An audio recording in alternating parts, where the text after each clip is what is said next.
Tông tây ơi. Tông tây ơi.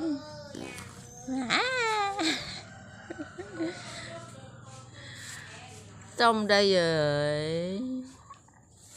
Tông tây ơi. Tông tây ơi. Ngồi cho con.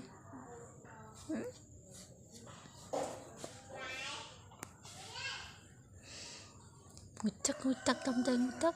Ngồi tắc. Ngồi tắc. Một đôi đầm đây chứ định đầm đây chứ nè đầm đây nè ở trong tây nắng á ở trong tây kan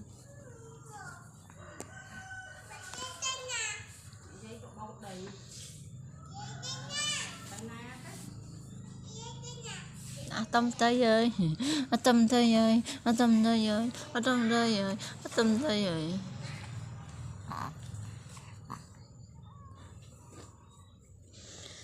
hay ăn ngại co nâng thưa ai ngại co thưa ai nè ăn ngại co thưa ơi ăn ngại co thưa ấy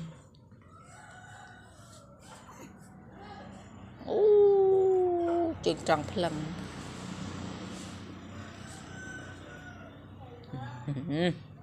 đông đầy ơi anh ơi tè tái đông đầy ở nó tè tái